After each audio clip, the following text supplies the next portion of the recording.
U.S. consumers, as we've been reporting for weeks now, are grappling with some of the highest prices in years. And as we've also been reporting, they've been running up hefty credit card bills just to put food on the table, cover their utility bills, essentials.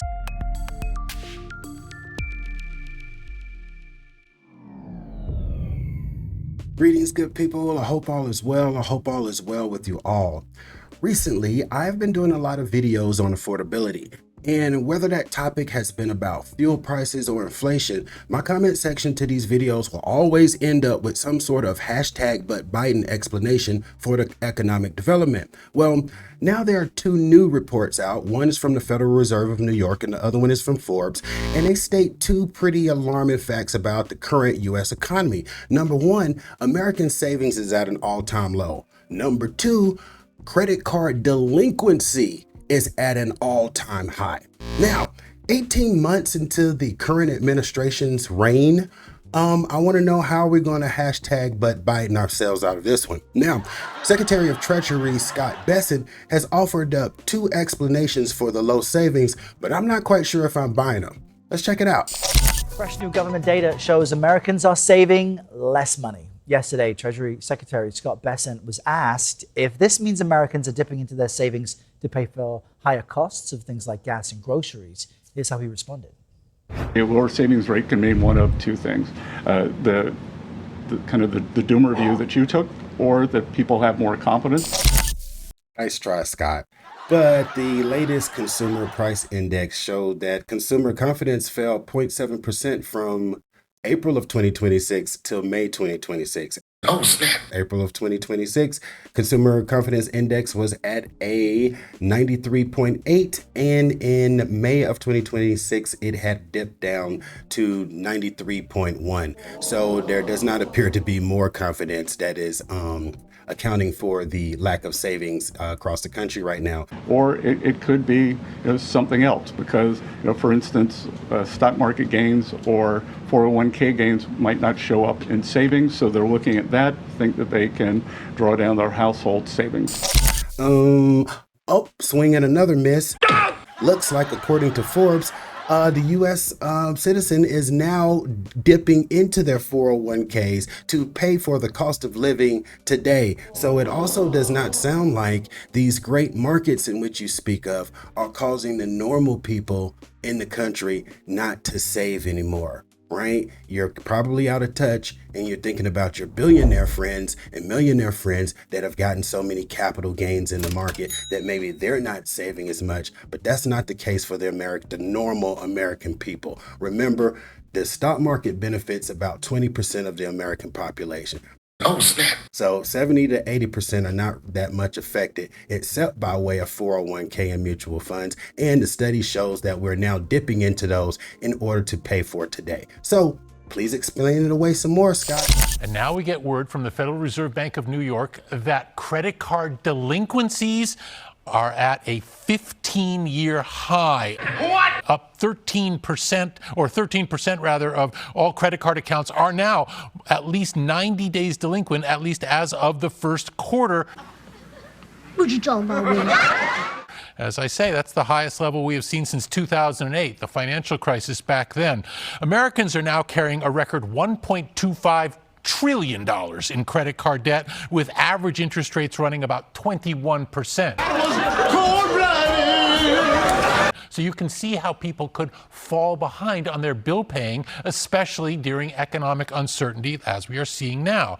This surge in delinquent credit card debt comes as we talked about just yesterday, Fidelity is warning that many people are now raiding their 401ks just to make ends meet. We are now literally mortgaging our futures to survive the present. And that's a very scary economic place to be. And America's nearly $40 trillion national debt, well, that all but assures higher interest rates in the future and for years to come. Right.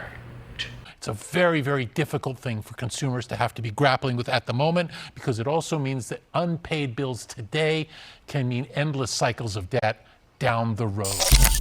Oh, yeah. And let's not forget about the national debt. The national debt that's slowly creeping towards $40 trillion with a T.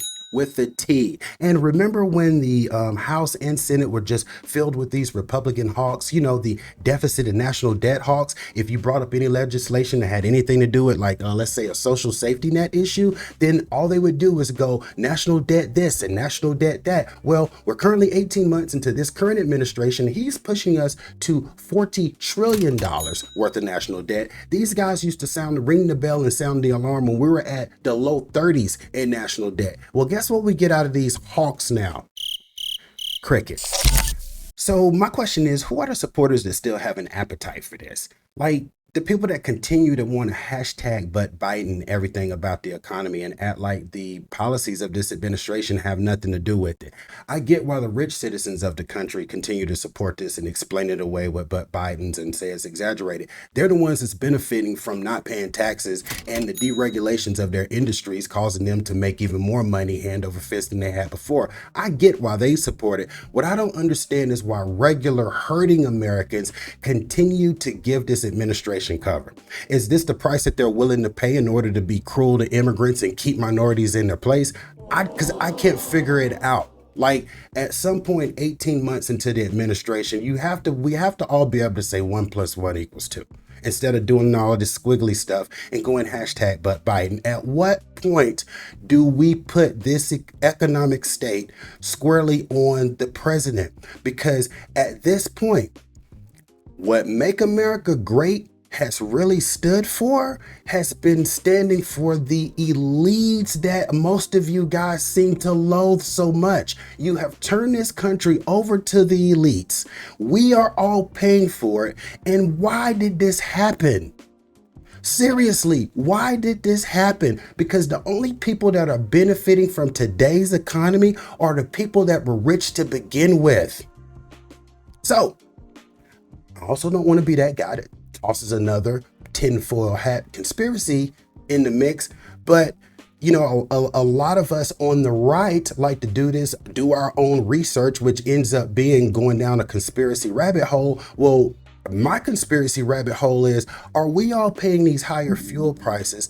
Is this the cause for Epstein distraction? Because maybe it's coincidental, or maybe it is causational, that every time the heat gets turned up about releasing something with the Epstein files, or there was too many redactions or whatnot, there's always some kind of skirmish that comes up. Venezuela, freaking, Colombian drug boats, blowing them up in the water. And now Iran. Like, at what point do we start to see these shell movements for what they are? Because, again, another one of the promises, besides no new forever wars and no new wars that got canceled, we also didn't get our Doge checks, we didn't get our tariff checks, but we also didn't get a full unredacted release of the Epstein files, which again was a campaign promise along with affordability. So are we on the right, when I'm talking as a person on the right, are we on the right really about affordability? Are we really about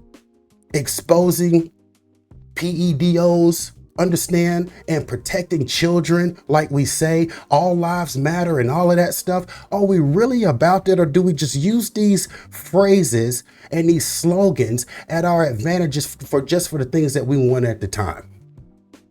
You guys let me know in the comments. That's all I got for today. Until next time, peace and stay informed.